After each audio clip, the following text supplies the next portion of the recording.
feel like that should be my intro song. Hello everyone, how are you today? I'm CeCe from CeCe ReStyled, and I am a furniture artist in Indianapolis, and I'm also a designer influencer for Redesign with Prima, and it's Thursday, if I have my days right. And we like to play with all the things Prima. Today is no exception. Oh, I'm excited about this one. So my list of customs is very long. It's a long wait. So if there's, I only do customs that I can really get excited about, because they only take a few years. So I don't want to, make someone wait, the given amount of time for something that's just kind of, not, they don't have to wait that long for, really. So it's got to be worth it, right? Worth the wait. So those ones are really fun because there's a lot going on them. This one's no exception, and it happens to be about Valentine's Day season, and that fits kind of along with the theme of this piece that I'm working on, or about to start working on, and so that's pretty cool. And I don't mean Valentine's Day like pink and red hearts and cupids and stuff. I mean, maybe we could add some cupids, but they'd be very like emo cupids or something. I don't know. But so we like purple, and by we, I mean my client and I, purple. I know she likes hearts. I like hearts. I don't know if she likes wings, but she's gonna. So you get the idea. Purple, hearts, wings. I mean, surprise, right? Shocking. But we're gonna do that with some molds. A while back, maybe a year and a half, 2 years ago or so, I created a piece. It was a sideboard, and it had some molds that I created, like a kind of a frame around the center. I guess you would call it a frame. Almost like a wreath, but not a wreath.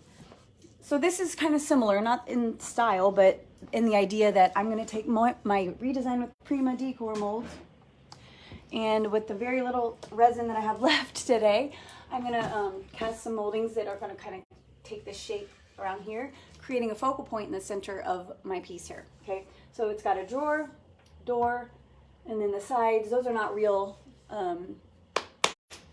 drawers. They had hardware on them, and I had to rip those off and fill in the holes. And by holes, I mean gouges. Don't tell anybody. But I knew I was going to put molds on them anyway, so, no biggie. Just another score for the home team, right? If you have a damaged piece and it's too much that maybe you don't know how to fix that, or that repair is beyond your scope, or you just don't have time, or the resources on hand, you can put molds over it. It won't hurt it structurally as long as you have them attached correctly. And it's a little tip for you. Woo! As I fall off my stool, wouldn't be the first time, won't be the last. So think focal point, center, a little bit of romantic, rusty romantic. I think they call that steampunk, right? A little Victorian feel, but a little bit of the kind of industrial, grungy type feel. And purple, purple patina. So Valentine's Day, all the things. I love it. I'm going to show you which molds we're going to use, because partially I don't really know for sure until I get them kind of held up and make a plan, which I kind of have in my head. But I like to keep all my options open, so I usually have the options in front of me, so at the last minute, if I'm like, oh, you know what, I need this to fill in that spot, I can just grab it. So I picked out already all the ones that I potentially could use for this. And what I think I want to do is take some of the moldings and make a heart from the molds. So not a heart mold exactly, just take them and shape them into a heart. Maybe an abstract heart. It doesn't have to be so perfectly heart-y or ish. But anyways, that's the idea, and we'll see how it progresses from there. I find that my most successful pieces are the ones that I kind of know what I'm gonna do ish. Like I'm not totally in the dark. I know a direction, but that doesn't mean I have every detail nailed down, because we all know that's going to change anyways, right? So why worry about every last detail when you can just get the idea and then run with it? You get the idea and then you let it flow. It fills in the blanks. Your creativity fills in the blanks for you while you're gone, okay? So like you need a skeleton-ish, and then the meat and potatoes, or the meat and bones, or the meat will fill itself in. Oh, that's terrible. That's a terrible analogy. Anyways, okay, so I got mechanical lock and keys for obvious reasons. I mean, it's kind of steampunkish. It's got gears. I'm thinking, have you guys seen those love locks? Like on those bridges, people go and put their locks on there, and that signifies their love forever. I like the idea, but love is stupid. It's not real. I'm just kidding. I'm joking. It is real-ish. But I mean, I think that's a perfect love lock, right? We can make that somehow fit in. Maybe, oh, ooh, I just thought of this. Oh, I just thought of this. Where's my chain molds? The heart that we're gonna create out of the molds, chains around it with the lock on a key on it. That was a good one. You guys, I think I did this last time. Every time I'm on a live with you guys, I have my best ideas. Anyways, I grabbed grandeur keyholes, okay, because that's my go-to. I should just leave it out all the time. Like, I'm always going to use this pretty much 99% of the time. Even if you know, you're dabbling in molds, or you're scared to try them, or you don't want to go too crazy, or you don't know what to do, maybe grab keyhole molds. That's a good start to get your feet wet, because, I mean, you just put them in the middle of the drawer, center it. It's functional looking. Looks like it should be functional. So it's not anything too wild that you're not going to be able to sell someone on. So that's a good starter mold. Of course, we've got Mechanica. These are wings. I mean, we all need wings, right? Especially these kind of steampunky looking ones. I think Finnabair, she's got that steampunk look down. Actually, you know what? I think she is steampunk. Steampunk is not her. Which came first, the Finnabair or the steampunk? I think the Finnabair. Speaking of, another mold of hers, I'm not sure if I'm going to use this one. It might be a little too small, because what I'm thinking of is see these little corner plates? They look like they have rivets on them, you know, like in the corner of like a metal whatever. I like that idea for this, but they might be too small. So maybe we can make them out of a different mold, like steampunk plates. I haven't used this yet. Not even open. So maybe we can work with that and make a bigger version of those L brackets or the corner braces. See what I'm saying? Or not, and we can just do something fun with them. But I dig these. I can't believe I didn't have this before. Something about this was calling to me to grab it out of the pile, so I did. This is Luxembourg hardware. This is actually more from the like scrapbooking line. It's a Frank Garcia mold, but I mean, it's not real hardware, obviously, but it's so cute, right? Like if you're a furniture person, you're like, oh, look at that fake handle. I've got a million of them that are real, but I want the fake one. I think my mom used this to make some handles for my birthday cake one year, maybe, or was gonna. But see those hinges? I like to put those hinges places, and it gives it that effect of like the industrial, it gives it that vibe. And it gives it details on your piece to put rust and patina on, in case it's something a little less ornate. Obviously, mechanical insecta. Anything with cogs and gears on it, we grabbed, or the word mechanical, we grabbed it. So, can never have too many cogs. Those are little watch parts, or stopwatch parts. Another grandeur keyholes, because you have to have more than one, unless you have a 9-dresser drawer and you want to do one at a time of the same style. That sounds awful. Rusty pipes, okay. This is, I've been dying to use this one more and more and more. Like, I think I've used it on 2 pieces that I can recall. And maybe a Valentine or something like, yes, I used it on a Valentine, I think. And I use this right here. When I'm making like a large stopwatch out of molds, like just creating one, I use that as a little top piece, you know, that you press down to set the time or whatever. I use that. Well, at least I did before there was a stopwatch mold. And then machine parts. So these are big old gears. See those gears? They're big. So this is good for pieces of furniture that are a little larger and you want to fill up some area, but you don't want to put 18,000 different molds. This is a good one to fill up some of that space. And you can overlap them. I love doing that. Or make them look like they're connecting.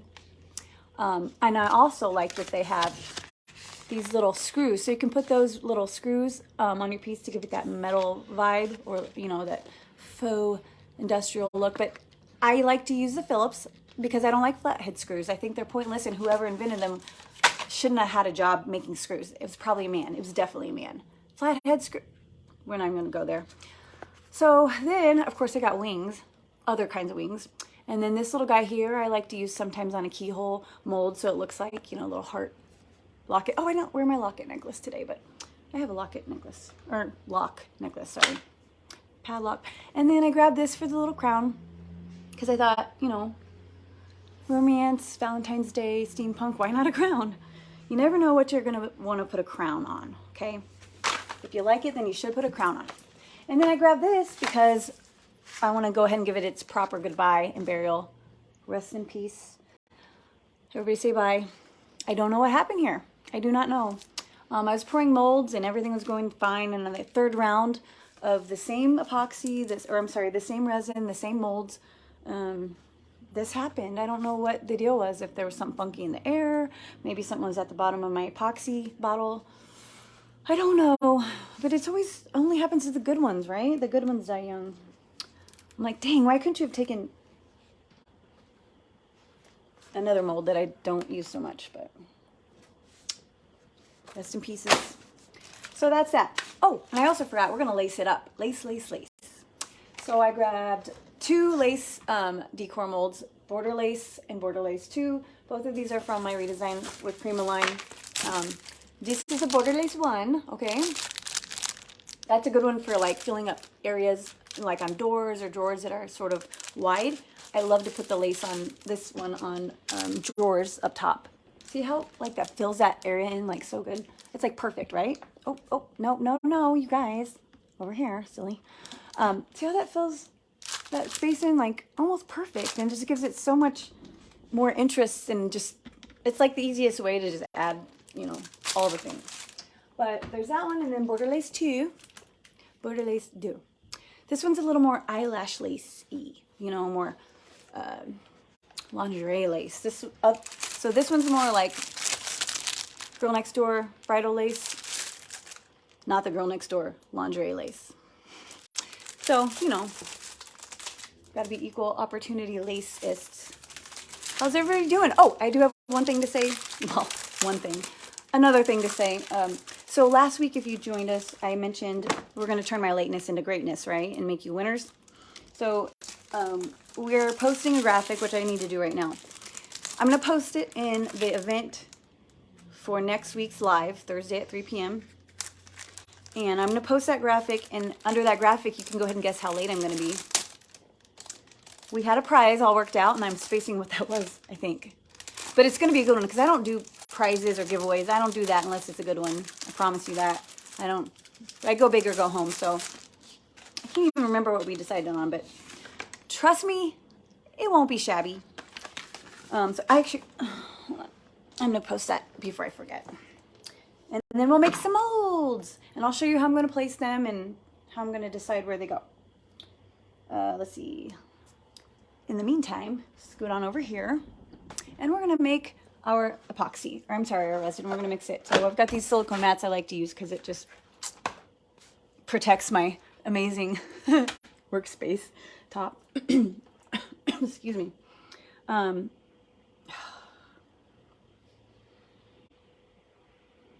Am I going to get some gloves? If you want to wear a respirator to use the quick setting resin, fine. I don't really, because it sets so quickly and I'm always in a ventilated area. Plus, it's probably too late now to even start worrying about that, but I do suggest PPE. It's always a smart idea. You can never be too safe. But let's see, Thursday, January 26th, I'm going to go ahead and post that in there. So basically, we all know, like, well, I know, and some of you know, I'm late. No matter how hard I try, I'm late. And it doesn't matter what the occasion is. I'm late. I'm going to be late. I can't help it, almost. I try. But anyways, so I figured, you know, it makes me feel bad. I feel guilty, and I don't like it at all. It's a bad feeling. But I don't want to, you know, that bad feeling to be for nothing. So we're going to make you a winner. So there's that. All right, posted now.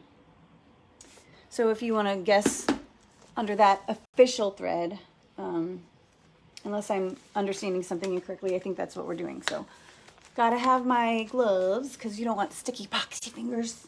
No, that's not good.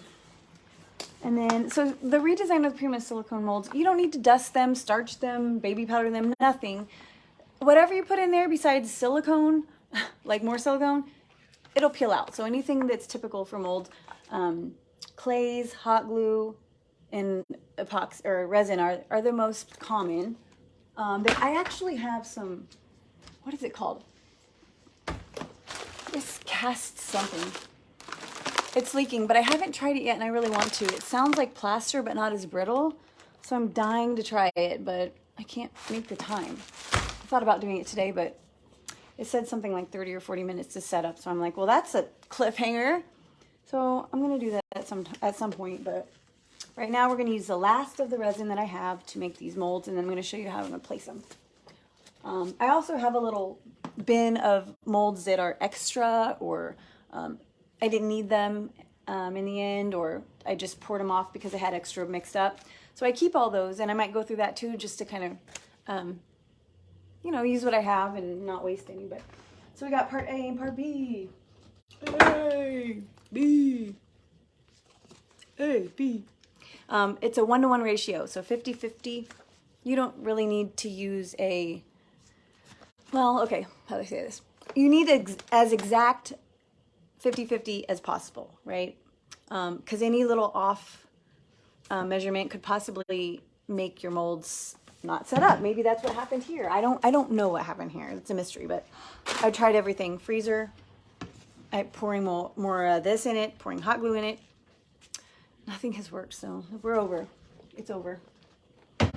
But you can use a kitchen scale, or you can use graduated cups. I have both.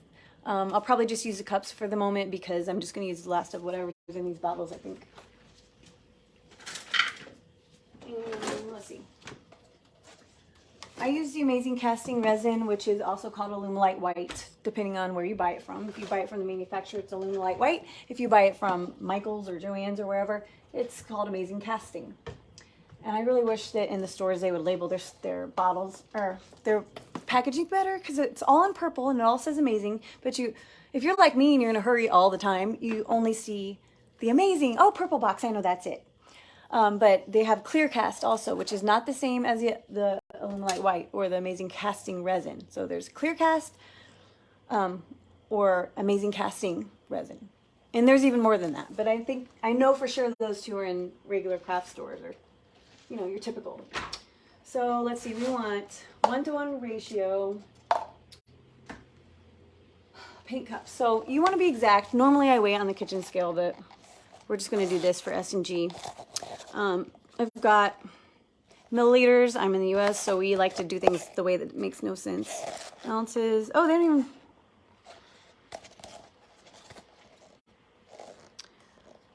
yeah, ounces are dumb. Let's do milliliters because, you know, everybody else has it correct except for us, right? Like, it doesn't make sense to me. I don't speak your measurement language. So we're going to start with A. I am pretty sure there's some reason why the order matters, and if you ask me, I think it's because A is thicker, so it mixes differently if you start with A and add B and vice versa. So I would go like they say and add A first and then B. I mean, why challenge that, you know? What's the point? Let's see how much we got. I don't ever want to pour more than... I usually try to keep it about 2 ounces or under total, okay? When I'm doing the fast casting kind. So 1 ounce of A, 1 ounce of B. Oh, what happened? I don't know what happened, you guys. Oh, this roundabout, my gimbal ran out of battery, even though I checked it for that yesterday, or this morning. Woo! Okay then. Well, we'll see if that happens again. It probably will. We'll take it from there. So, good thing I didn't have that mixed up, because you guys would have been just sitting there hanging. I'm not wasting my resin to fix that camera. So 1-to-1 ratio. So 1 ounce A, 1 ounce B. I don't mix more than that because it sets up so fast that I find myself wasting it if I'm not fast enough or quick enough. So 1 ounce and, 1 ounce. So 2 ounces. Oh, I just noticed on this cup it says caution approximate measurements. That's some That's some stuff, man. Then what is your job, paint cup company? Like if you're approximating the measurements, what am I paying you for? That's some, I just noticed that. Is that right? That's awful that they say that. Anyways, mix, mix, mix, mix. You want to mix it quick but well. And then get to pouring. So scooch on over real quick before I run out of time. I'm going to pour low and slow. Let's do our most detailed one first. That's probably all we'll be able to fit in here, but.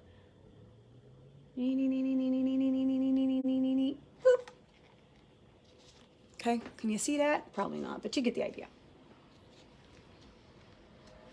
And then, let's see, we got some more, so let's try to do, keyholes maybe? Oh, I should have had this ready. What was I thinking? Oh my god, oh my god, oh my god, oh my god. Yeah, I might lose this one. Good. Which keyhole do I want, you guys? Oh, I think I know which one I want. Do I go to, I only use a couple of these. I like them all, but I really like a couple. Oh, you guys.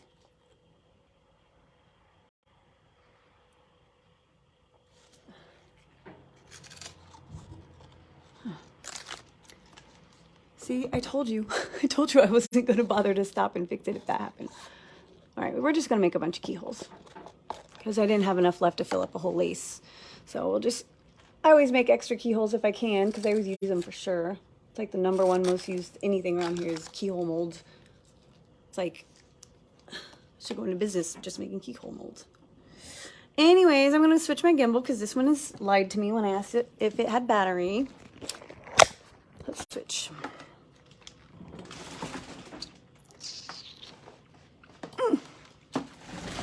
But that's okay. We'll put you up here.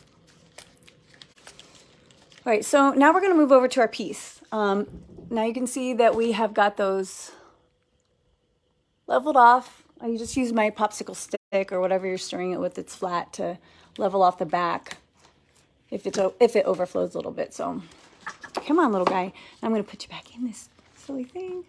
So the piece. What I'm thinking is for the lace, maybe across the drawers, kind of like I showed you, maybe. Or the bottom, or both, depending on where I can find more resin today. Because, you know, I can't wait. Once I start a project, it's like, I'm going to have to get this part done before I can move on. It's all about stopping points that make sense when you have obsessive compulsive.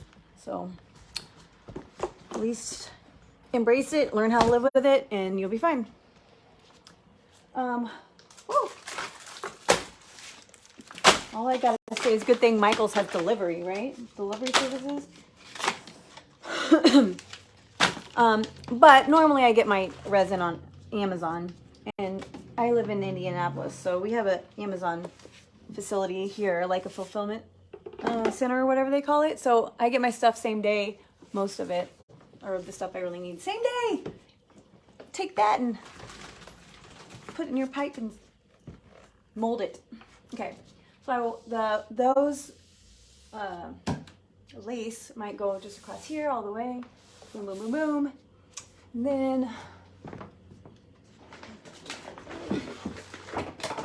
trying to see if I had any like pieces of that maybe I could throw on there and use, but I don't know if I do. Oh, here's some. So this one is, oh, sorry guys. Scoot over here. This thing, I swear, it has a mind of its own.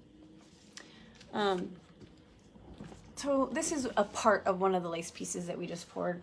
So see how it just kind of borders it like perfectly. Now when I'm using it as a border or on an edge, I don't butt it all the way up to that edge, like say of the drawer.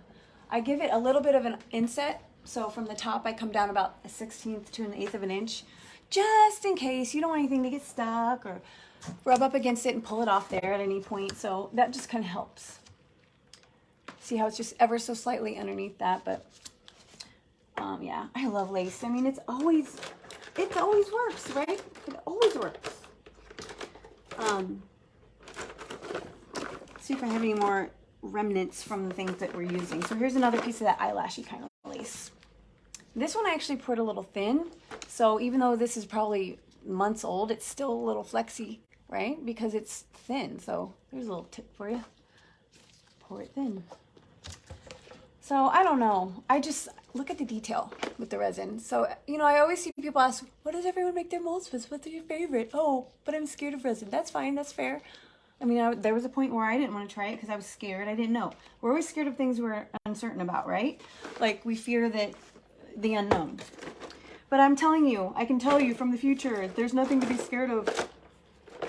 We bring efficiency here. So once I started using the resin, I was sold, and I was like, okay, done. I'm never using anything ever again. Unless I run out, then I'll use hot glue. But yeah, the detail is just, it's not even. And I like this one because I didn't fill it all the way. This was probably just some leftover that made it into another cavity of the mold. But look at that. It's not filled all the way, and it's got that cut out. That's pretty neat. I did that on purpose, you know, in the design.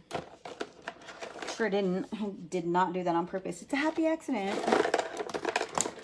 But anyway, so we're going to make our shape, or at least define where our shape is going to be on here. Or what do we want to call it? Like our focal point, our frame.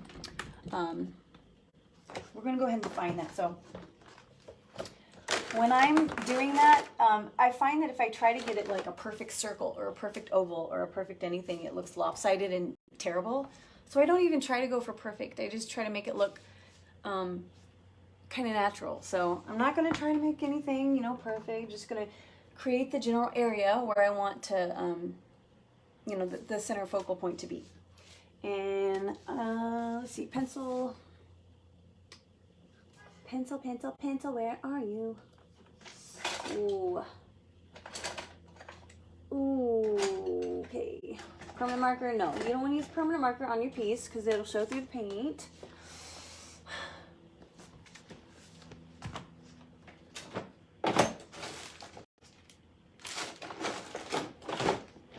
Okay, this happens to me every time. So just yesterday I was like trying to look for something and I found a whole bag of those construction pencils, you know, the ones that are like kind of oval. Whole bag of them. And I'm like, oh, these will be handy. But they're not handy because I don't know what I did with them. Well, let's see. Chalk, anything? Ah, pencil. Oh, it's not sharpened. Gosh darn it. Oh, here we go. This is a construction pencil that's mechanical. Trades marker. Anyways, so I define my center. You can measure out your center if you want, like, you know, split the difference of this door. But I kind of just sit back and eyeball it because it's not going to be exactly as I mark it. I just want a general feel for where my center is going to be. So it's somewhere around here. Okay. And then I want to do center up and down. So center vertical and horizontal as best you can. Or if you want to be exact, go for it. That's your MO. Do your thing, boo. And then something like that.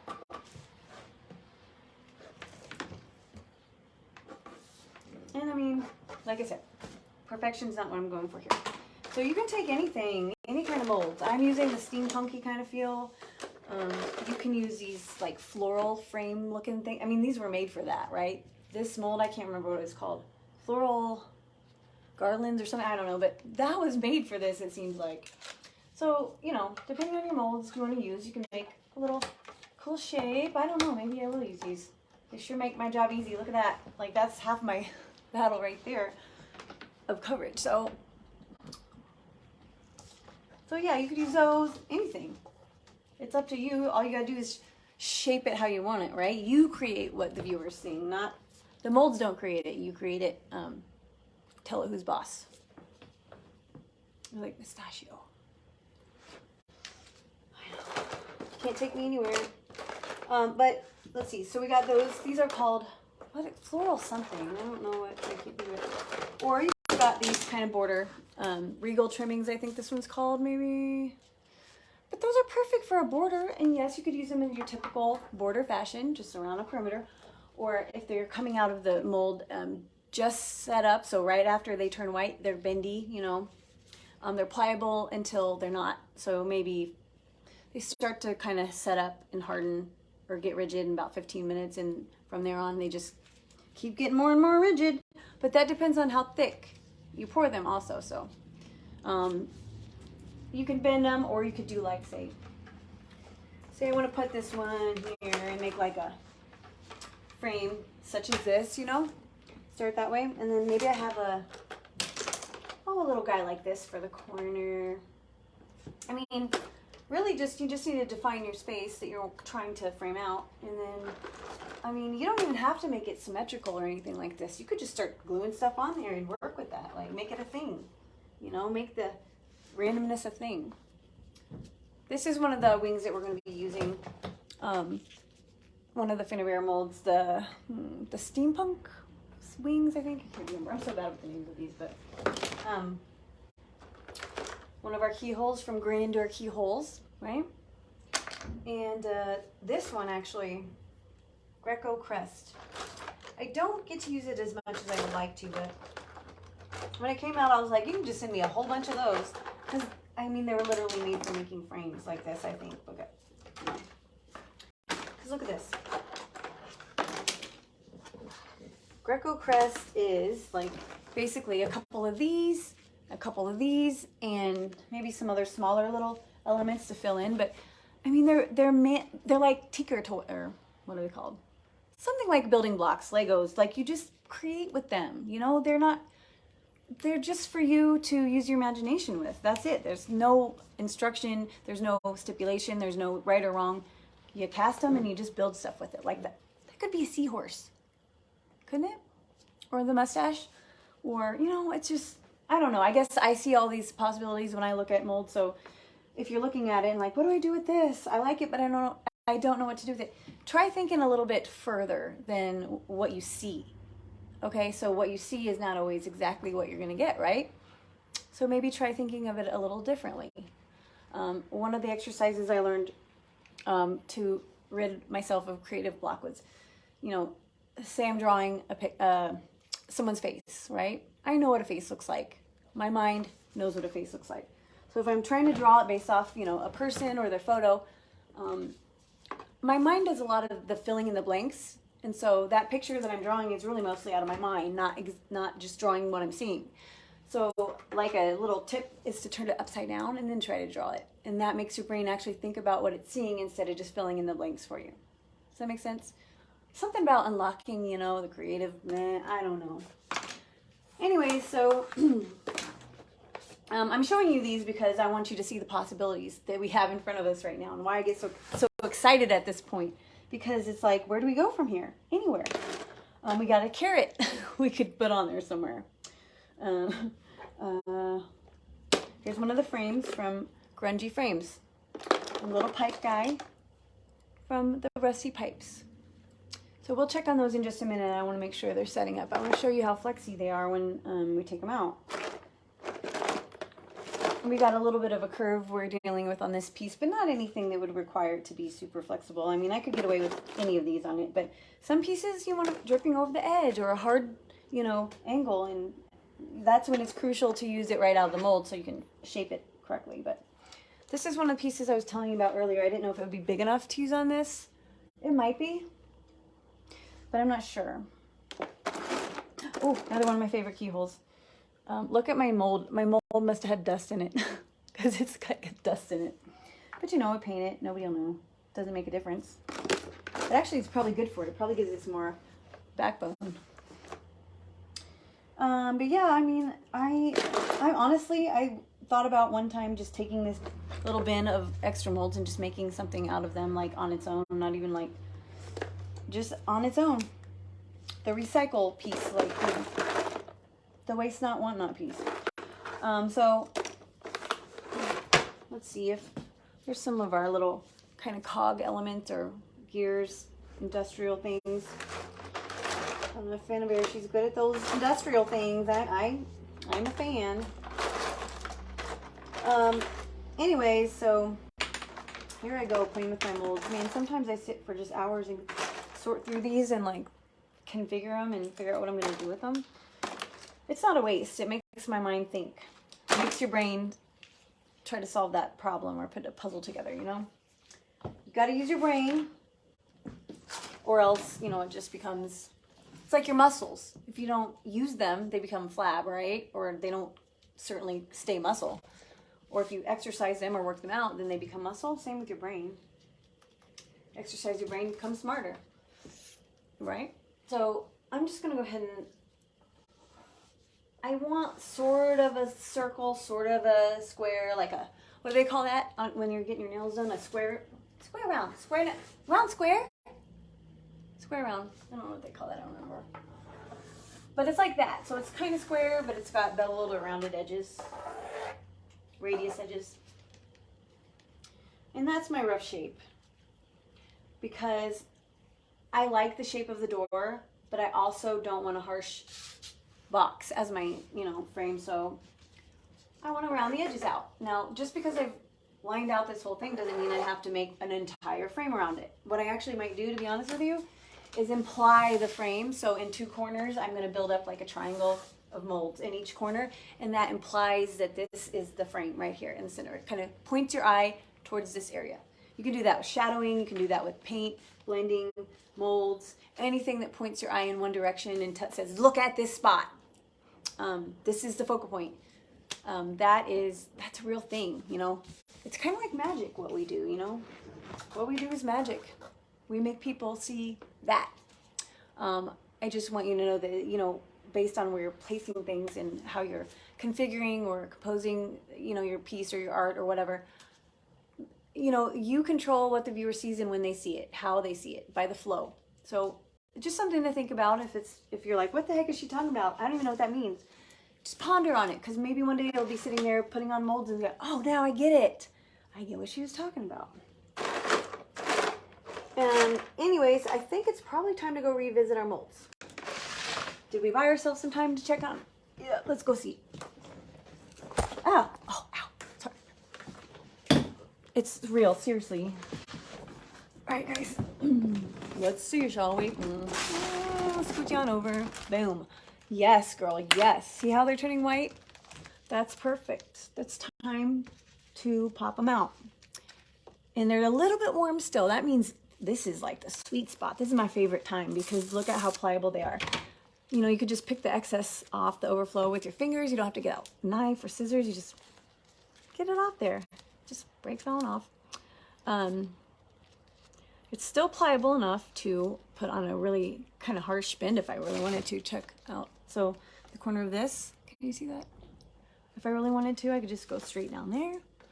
If I change my mind, I cannot. So it's really cool what they can do for furniture these days, you know? Pretty neat, pretty neat.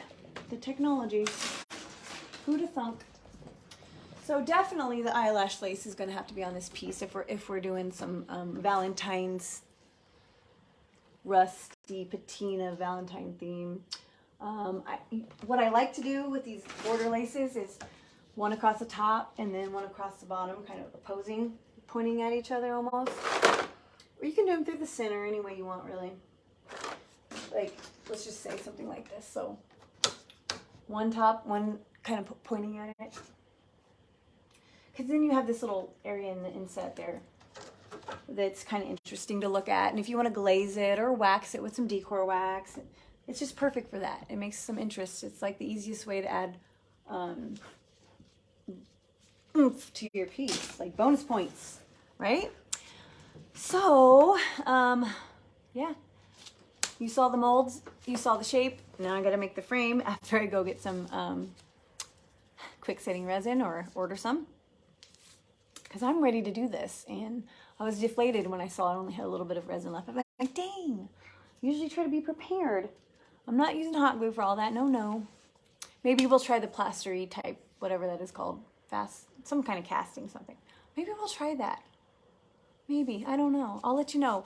But in case you weren't here earlier when I mentioned, we're going to turn my lateness into greatness, and if you guess how many minutes late I hate even saying this. If you guess the correct number of minutes late I am for my next live, you'll win a really big prize.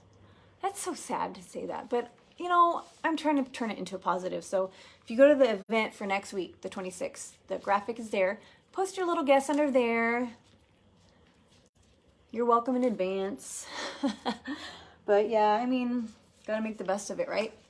So I will see you guys next week at some point at 3 o'clock, or give or take a few minutes. So yes, with that, I will say have a great weekend, and I will catch you on the flip side.